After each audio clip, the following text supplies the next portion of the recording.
11.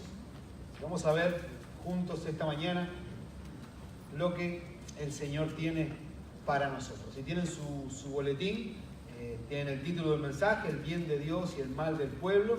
Tiene un pequeño outline por si quiere seguirnos con las actividades.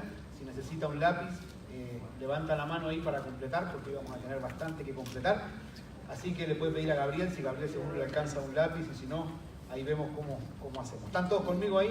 Ya les di tiempo, estamos en Oseas capítulo de número 11. Y hoy yo puse la mayoría de los versículos, van a estar en nuestras pantallas atrás, así que les voy a pedir que se queden conmigo en este pasaje esta mañana. Que a veces saltamos de pasaje en pasaje, si es bien bueno ver lo que Dios dice, tenemos que ver lo que estamos estudiando de primera vista. Así que les pido que se queden ahí conmigo en Oseas y vamos a leer esta porción de la Escritura. Dice así: cuando Israel era muchacho, yo le amé, y de Egipto llamé a mi hijo. Cuanto más yo lo llamaba, tanto más se alejaban de mí. A los Baales sacrificaban y a los ídolos ofrecían sahumerio. Yo con todo eso enseñaba a andar al mismo Efraín, tomándole de los brazos, y no conoció que yo le cuidaba. Con cuerdas humanas los atraje, con cuerdas de amor, y fui para ellos como los que alzan el yugo sobre su cerviz, y puse delante de ellos la comida. No volverá a tierra de Egipto, sino que el asirio mismo será su rey, porque no se quisieron convertir. Caerá espada sobre sus ciudades y consumirá sus aldeas. Las consumirá a causa de sus propios consejos. Entre tanto, mi pueblo está adherido a la rebelión contra mí. Aunque me llaman el Altísimo, ninguno absolutamente me quiere enaltecer. ¿Cómo podré abandonarte, oh Efraín? Te entregaré yo, Israel. ¿Cómo podré yo hacerte como Adma o ponerte como Seboim? Mi corazón se conmueve dentro de mí. Se inflama toda mi compasión. No ejecutaré el ardor de mi ira, ni volveré para destruir a Efraín, porque Dios soy, y no hombre, el santo en medio de ti. Y no entraré en la ciudad. En pos de Jehová caminarán, él rugirá como león, rugirá, y los hijos vendrán temblando desde el occidente. Como ave acudirán velozmente de Egipto y de la tierra de Asiria como paloma, y los haré habitar en sus casas, dice Jehová. Me rodeó Efraín de mentira y la casa de Israel de engaño. Judá aún gobierna con Dios y él es fiel con los santos. Vamos a orar. Padre, te damos gracias esta mañana y gracias por la oportunidad que tenemos de estar en un lugar donde no tenemos que sufrir persecución, donde podemos libremente expresar nuestro amor hacia ti, donde podemos congregarnos como familia, a adorar tu nombre, a alabar tu nombre también, Señor, a cantar alabanzas para ti, Señor. Pero sobre todas las cosas, a aprender de ti. Te pido, Señor, que esta mañana puedas usar, Señor, a esta persona que está hablando, que me quites a mí, Señor, del costado, que yo pueda hacer una ayuda, Señor, para lo que tú nos quieres hablar esta mañana. Padre, te damos gracias porque tu palabra es la que es viva y eficaz. Ella es la que nos transforma, nos cambia.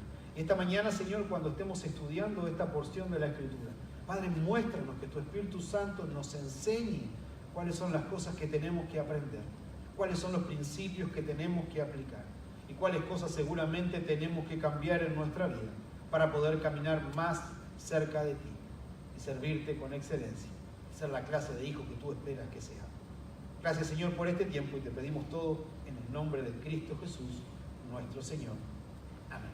Les decía que vamos a estar estudiando este pasaje, este libro del Antiguo Testamento, y ya terminamos la carta a los Efesios. Vamos a tener un par de semanas en las que vamos a estar ahí saltando en algunas cosas que yo creo que tenemos que afinar, como este libro de Oseas y las enseñanzas. Y después vamos a tener una serie de mensajes que se van a llamar héroes, y vamos a estar hablando sobre grandes héroes que existieron en el Antiguo Testamento, historias que, a pesar de haber sucedido hace bastante tiempo, tienen una implicancia y una trascendencia actual. Después vamos a comenzar ya con la serie de Navidad, esperando celebrar juntos, no el nacimiento de Cristo, porque no nació esa fecha, pero sí el día en el que podemos apuntar que el Mesías nació.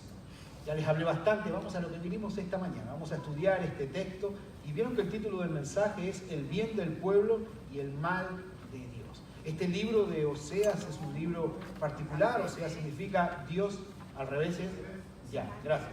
Qué bueno que están atentos, porque si en otra iglesia la gente se duerme. En esta iglesia corrigen al pastor. Muy bien. Les digo la verdad, ya que estamos acá en familia, los que están ahí que no nos vean, tenía otro el título, pero no tenía mucho sentido, así que traté de este y parece que este tampoco tenía mucho sentido. Pero la idea es que lo vamos a ver durante el desarrollo.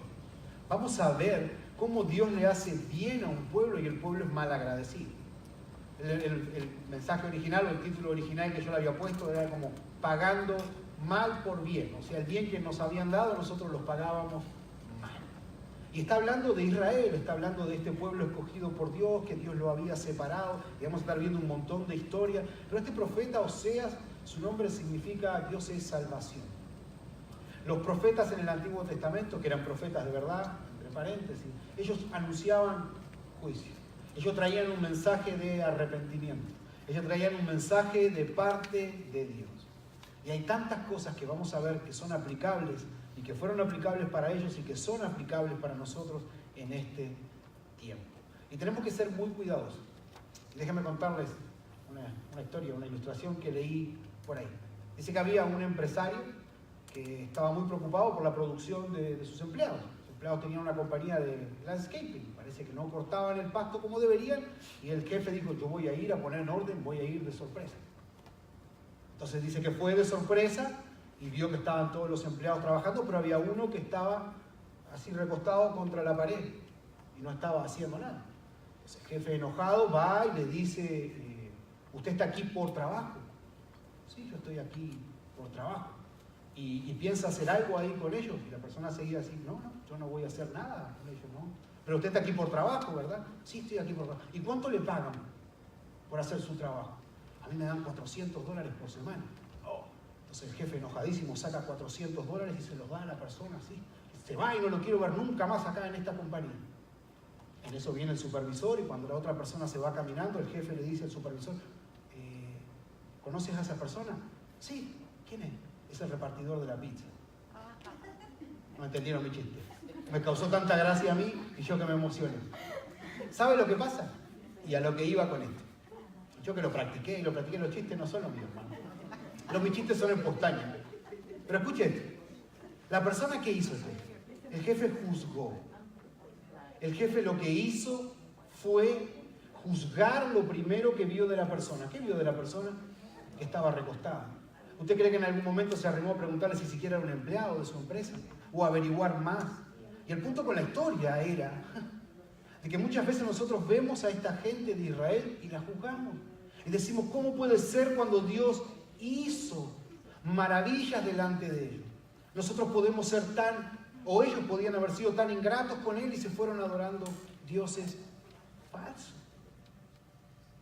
Y nosotros tenemos que tener mucho cuidado al momento de juzgar. Número uno, porque como juzgamos así vamos a ser juzgados. Y tenemos que aprovechar. Pablo nos dice en el libro de Romanos, en el capítulo 15 y el versículo 3 y 4, nos dice que las cosas que antes se escribieron, para nuestra enseñanza se escribieron, para que a través de la consolación y la esperanza de las Escrituras tengamos gozo, tengamos paz, podamos vivir esta vida. Tenemos que tener mucho cuidado de no transformarnos en ser en una iglesia que solamente mira lo que pasa en el Antiguo Testamento y deja de lado las importantes enseñanzas que hay. Y cuando uno enseña el Antiguo Testamento, uno tiene que dar contexto, tiene que contar lo que pasaba, porque tenemos que ser bien claros en algo. El Nuevo Testamento es el que enseña la doctrina, la enseñanza práctica de la iglesia, porque Dios quería que nosotros supiéramos cómo conducirnos como iglesia, ahora que la iglesia existe como tal. Pero el Antiguo Testamento lo que nos enseña es algo que jamás cambia, que es ¿qué? Es el carácter de Dios. Es las cosas que Dios odia, las cosas que Dios ama, lo que Él aborrece, lo que a Él le agrada. Y si nosotros no tenemos cuidado y no tomamos en cuenta lo que el Antiguo Testamento dice, podemos caer en juzgar, podemos caer en ver cómo esta gente pudo haber hecho estas cosas. Y el fin mío esta mañana con compartir lo que hay en este capítulo es que podamos examinar nuestras vidas y darnos cuenta si nosotros no somos parte de este pueblo que le hace mal a Dios con todo lo que Él ha hecho de bien por nosotros. Vamos a comenzar el estudio y vamos a ver los primeros 4 versículos y vamos a ver lo que Dios hizo por este pueblo. El versículo 1 al versículo 4 dice: cuando Israel era muchacho, yo lo amé, y de Egipto llamé amigo. La primera cosa que Dios dice que hizo por este pueblo, y entender que este pueblo Él lo había formado, Él había sacado a Abraham de Ur de los Caldeos y le dijo: ándate de tu tierra, tu parentela, la tierra que te voy a mostrar, y haré de ti una gran nación y serán benditas en ti todas las naciones de la tierra. Es un pueblo escogido, un pueblo preparado, un pueblo que Él cuidó. Y dice que Dios los amó. Y quiero que entendamos, porque a veces cuando hablamos de amor, acá no estamos hablando de ese amor ágape que es solo particular y expresado por Dios. El amor acá, lo que está hablando es un amor de un padre a un hijo. Todos aquellos que tenemos hijos y hijos pequeños sabemos de qué se trata ese amor. Ese amor especial, ese amor paternal, ese amor familiar, es lo que Dios tuvo hacia este pueblo. Y cuando hablamos del amor de Dios, y hablamos de lo que Él es y la característica que es, a mí siempre me gusta decir que el amor de Dios no se puede explicar. Eso no se puede explicar con palabras. La única manera de comprenderlo es vivirlo. ¿Cómo entender que de tal manera amó Dios al mundo que dio a su Hijo unigénito para que todo aquel que en Él crea no se pierda, mas tenga vida eterna? Porque ¿cómo entender cuando Pablo nos dice en el libro de Efesios que Dios es rico en misericordia con su gran amor que nos amó? ¿Cómo entender lo que Juan dice, que el que no ama no ha conocido a Dios, porque Dios es amor? El amor que Dios profesa, que nos profesa a nosotros, el amor que profesó a su pueblo de Israel, es un amor que no puede ser entendido con palabras, que tiene que ser vivido. Es un amor que Dios da, que a veces, a pesar de no ser correspondido, no cambia. Eso sí que es difícil de entender para mí. ¿Cómo Dios puede seguir amándome de la misma manera todos los días de mi vida, a pesar de que yo soy un desobediente y un pecador y muchas veces no hago lo que a Él le agrada? Vemos entonces que esta palabra acá nos dice que habla del amor de un padre. Dios ama a sus hijos de una manera especial. Imagínense cómo debería haber sentido ese pueblo que recibió el amor de Dios como su padre. ¿Será que un padre va a querer algo que no sea lo mejor para su hijo? Yo creo que no. Y este amor lo vemos, y vamos a ver que lo llamaba, y vamos a ver otras cosas que hace, pero es un amor que se pone de manifiesto con acción. Y hay algo que tenemos que aprender y tener súper claro en nuestro caminar cristiano, que amor es igual a acción. Amor de palabras, pero sin acción, es pura palabrería. Es muy fácil decir a alguien: te quiero, te amo, pero si yo no lo demuestro con mis acciones, realmente estoy queriendo, realmente estoy amando a esa persona. El amor se muestra con acción. Y Dios hizo unas cuantas cosas por su pueblo. Y poniendo un poco comparación con nosotros, para empezar a ponernos en la balanza y entrar dentro de esto que estamos conversando. ¿Usted cree que a la iglesia Dios no la ha amado? ¿Que a usted Dios no lo ha amado? Y si usted nunca experimentó el amor de Dios, no espere encontrarlo en palabras, no espere encontrarlo en alguien que le hable, búsquelo en Él. Porque Él es el que es amor. Amén. Y déjeme decir estos dos conceptos porque yo creo que pueden transformar nuestro entendimiento de lo que el amor de Dios es. El amor de Dios nos enseña, se vive. El amor de Dios se practica porque es una acción, no es un sentimiento. El amor de Dios es perfecto. Entonces dice cómo es que esa acción, vemos el amor. Vamos a ver lo primero que Dios hizo con este pueblo. Mire lo que dice el versículo 1, la parte B y el 2. Y de Egipto llamé a mi hijo. Lo segundo que Dios hace es, una vez que ama a su pueblo, ahora Él lo liberta. Y está hablando, es una cita también que nos aparece en Mateo capítulo 2, 15, cuando dice: de Egipto llamé a mi hijo. Y probablemente o sin probablemente sea una reflexión, una alusión de cuando Dios quitó a el pueblo de Israel o lo sacó de la esclavitud en Egipto. Recordemos que este pueblo, cuando José alcanza la posición que alcanza en Egipto, vienen todos sus familiares, se multiplican de gran manera, entraron como 75, dice que se fueron como 2 millones, calcula la gente, pero pasaron de ser unos con el faraón a que el faraón no los conocía y pasaron a estar en una situación de esclavitud. Y Dios escuchó su clamor y pasado el tiempo que Él dijo que iban a pasar, los rescató. Mire lo que dice Deuteronomio capítulo 7 y versículo 8. Sino por cuanto Jehová os amó y quiso guardar el juramento que juró a vuestros padres, os ha sacado con mano poderosa y os ha rescatado de servidumbre de la mano de Faraón y del rey de Egipto. Y quiero que piensen que cuando el profeta les está hablando, les está diciendo que Dios los amó y que Dios los liberó. Y que no los liberó de cualquier cosa. No era que estaban de picnic, y dice acá la palabra del Señor en Deuteronomio que eran en servidumbre, que eran esclavos de la mano de Faraón. Y dice cómo los liberó. Deuteronomio nos dice con mano poderosa. Que nosotros somos muy buenos para olvidar las cosas buenas que pasaron hace 2 semanas porque nos gusta enfocarnos en las cosas del día al día. Pero dice que con mano poderosa los rescató. ¿Cómo fueron esas manos poderosas? Él llama a Moisés. Llama a Aarón, su hermano, van, se presentan de Faraón, vienen las 10 plagas. Qué buen estudio, ese algún día lo vamos a tener que hacer. Y cómo cada uno de las plagas que le envía, las ranas, la sangre, las moscas, todo lo que envía, era enfrentando o mostrando un ídolo o un dios falso que los egipcios tenían.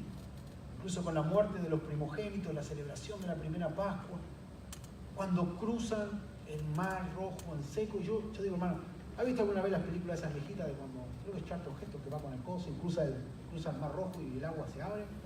Yo me acuerdo que cuando era chiquitito y estaba muy lejos de ser cristiano, yo miraba esa cosa y decía, ¡oh! ¡Wow! Se abrió el mar y la gente cruzó por tierra seca y uno iba caminando, la película estaba el agua ahí, veía los pescaditos y la gente caminaba. Y yo me pongo a pensar hoy que uno ya es cristiano, a veces leemos esta historia así, le damos la dimensión a lo poderoso que nuestro Señor es y la forma milagrosa en la cual no solamente amó a su pueblo de Israel, sino que los libertó. Mandó 2 hombres a presentarse delante del que era creído en Dios, el faraón, con señales, con prodigios. Los sacó y cuando pensaron que estaban atrapados, cuando pensaron que no habían salida, abre un mar y los hace caminar en tierra seca. El profeta Oseas quiere que esta gente recuerde y les dice entonces que de Egipto los llamó, que Él los liberó. ¿Y sabe qué? Dios ha hecho por aquellos que han recibido a Cristo mucho más que abrir un océano. La Biblia dice que Él nos ha redimido. En Efesios capítulo 1, versículo 7 dice que tenemos redención por su sangre, el perdón de pecados según las riquezas de su gracia. ¿Sabe de qué nos liberó? Mire lo que dice Colosenses capítulo 1, versículo 13. El cual nos ha liberado de la potestad de las tinieblas y trasladado al reino de su amado Hijo, el 14, en quien tenemos redención por su sangre, el perdón de pecado. Aquellos que hemos recibido a Cristo como Señor y Salvador, hemos sido rescatados también, hemos sido liberados de nuestra esclavitud. La vieja pasada manera de vivir tiene que haber muerto porque la Biblia enseña que ahora somos una nueva criatura, que ahora somos hechos algo nuevo y útil para el Señor. Hermano, por eso deberíamos estar solamente saltando de gozo. Dios cambió nuestro destino de condenación a un destino de eternidad. Cambió la ruta que íbamos, que decía derecho al infierno, por una que dice derecho al cielo. Porque en la vida el hombre va hacia algún lugar. O uno va a la perdición eterna, o uno va a la eternidad con Dios. La gran diferencia es que para ir a un lado no tengo que hacer nada, tengo que vivir tal y como soy. Pero para darme vuelta a ir al otro lado y poder llegar a estar en la presencia de Dios necesito un intermediario. Necesito a alguien que vaya conmigo, necesito un buen abogado. Necesito a Cristo, que es el único intermediario entre Dios y los hombres. Y no hay otro camino. No hay camino más que seguir. Y les digo de verdad, a veces no nos preocupamos, pero para ir a donde nadie quiere ir, no se necesita absolutamente nada. Usted ya está todo listo y equipado para ir a este lado. Usted sí necesita al Señor. ¿Cómo no darle gracias de que Dios, igual que libertó a Israel, nos libertó a nosotros? Y cómo nos quitó de la esclavitud del pecado y nos sacó del reino de las tinieblas. Y ahora, porque la vida eterna no hay que esperarla a vivirla en el cielo, la podemos vivir y la vivimos aquí en la tierra porque es eterna. ¿Cómo no estar agradecidos a Dios y ver lo que Él ha hecho por nosotros? En un par de semanas, bueno, unas 5 o 6 semanas vamos a estar celebrando Acción de Gracias y todos vamos a estar hablando y dando gracias a Dios. Pero cada día deberíamos darle gracias a Dios por esto. Así como la exhortación del profeta era para esta gente de Israel, que Dios había hecho esas maravillas, también lo es para nosotros. Pero Dios no solamente hizo eso, no solamente los amó, los llamó, sino también que la letra C nos dice que Dios les enseñó. Yo con todo eso, con todo lo que la gente se alejaba, con todo eso enseñaba a andar al mismo Efraín. Él les enseñaba. ¿Cómo Dios les enseñó a este pueblo cómo caminar? Le dio leyes, le dio profetas que hablaban en su nombre. Jamás Dios te va a pedir nada que tú obedezcas que Él no te lo haya enseñado o mostrado dónde está. Los judíos eran los portadores de la ley. Ellos tenían la palabra directa de Dios. Ellos tenían un amor por ese Torá, por ese Antiguo Testamento, porque era la palabra de Dios. Y era lo que usaban ellos, es lo que Dios usó para enseñarles. Ellos no entendieron muchas veces el significado o el sentido espiritual de lo que Dios les estaba hablando y al final terminaron sumiendo todo a un montón de reglas. Pero Dios les enseñó. Y de la misma manera pasa con nosotros, hermanos, los creyentes. Nosotros hoy tenemos la misma promesa, las mismas cosas buenas de que Dios nos está enseñando. ¿Qué nos dejó? Juan capítulo 14, versículo 23 nos dice: mas el Consolador, el Espíritu Santo, a quien el Padre enviará en mi nombre, Él os enseñará todas las cosas y os recordará todo lo que yo os he dicho. Bueno, Dios dejó el mejor maestro. No tenemos excusa, inexcusables somos, dijera en palabras de Pablo, porque Él dejó el Espíritu Santo. ¿Cómo hacemos que el Espíritu Santo nos enseñe? No bien, siendo llenos de Él. ¿Cómo hacemos para que Dios pueda hablarnos a través del Espíritu Santo? Nos callamos y lo dejamos a Él que diga. ¿Cómo hacemos para que Él nos enseñe a andar? Ese andar, ustedes saben que cuando habla de andar en la Biblia no habla de caminar, dice de una forma de vida. ¿Cómo hacemos que el Espíritu nos muestre la forma de vivir? Nos sometemos a la voluntad de Dios. Y algunos me dirán: no, pero pastor, esto del Espíritu es muy complicado, es como que yo no lo puedo ver, es como que no. No se lo discuto, sería mucho más fácil que el Espíritu Santo se parara acá como persona y nos enseñara y aprendiéramos todas las cosas. Pero así no es como Dios funciona. Pero el Espíritu Santo es quien nos va a enseñar, es quien nos va a mostrar. Es incluso, hermanos, hasta el que intercede por nosotros en la oración. Si usted cree que sabe orar o que ora bien, la Biblia dice que nosotros no sabemos cómo orar, sino que el Espíritu Santo no solo nos enseña, sino que intercede por nosotros con gemidos indecibles para pedir como debemos pedir, porque nosotros no hacemos. Pero ¿qué más nos dejó Dios para enseñarnos? A nosotros nos dejó también su palabra. Y déjenme leer estos pasajes. En 2 de Pedro capítulo 1, versículo 19 al 21, Pedro dice: tenemos también, hablando de la Biblia, la palabra profética más segura, a la cual hacéis bien en estar atentos como una antorcha que alumbra el lugar oscuro, hasta que el día esclarezca y el lucero de la mañana salga en vuestros corazones. Miren lo que dice que la palabra de Dios tiene que ser para nosotros: como una antorcha que alumbra en un lugar oscuro. Dios ya nos dejó todo lo necesario para enseñarnos. Y dice el 20, entendiendo primero esto, que ninguna profecía de la Escritura es de interpretación privada. La Biblia tiene una sola interpretación. O usted la interpreta bien, o usted la interpreta mal. No hay que, yo entendí esto. Bueno, si eso no es lo que la Biblia enseña, usted lo que entendió estuvo mal. Y eso tenemos que ser claros. No hay medias tintas. No hay, yo leí esto y interpreté esto, y el hermano leyó esto y interpretó. No, nunca es de interpretación privada. La Biblia tiene una sola interpretación. Segunda de Timoteo, capítulo 3, versículos 16 y 17, versículo muy conocido, nos habla sobre la importancia de la palabra en nuestra vida. Porque toda la Escritura es inspirada por Dios y útil. Útil para enseñar, para redarguir, para corregir, para instruir en justicia, a fin de que el hombre de Dios sea perfecto, enteramente preparado para toda buena obra. Hermano, ¿usted cree que Dios no nos enseñó o no dejó lo necesario para que aprendamos de Él? Está acá. Y todos tenemos uno. Hace unos cuantos años, miles, quizás cientos de años, era difícil tener una Biblia. Pero hoy en día, nunca ha habido tantas Biblias en circulación como en estos últimos tiempos. En internet nunca, y leí esta estadística, han circulado tantos mensajes que se ponen online. Nunca se han escuchado o gente ha tenido acceso a tanto material de la Escritura como hoy. ¿Ya hemos visto algún cambio? No.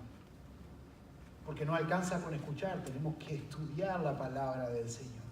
Porque si la Biblia dice que es inspirada, que Él la dio, que es útil, que es para enseñar, para redarguir, para corregir, para instruir, la Biblia es la palabra del Señor, pero yo soy quien decido obedecerla.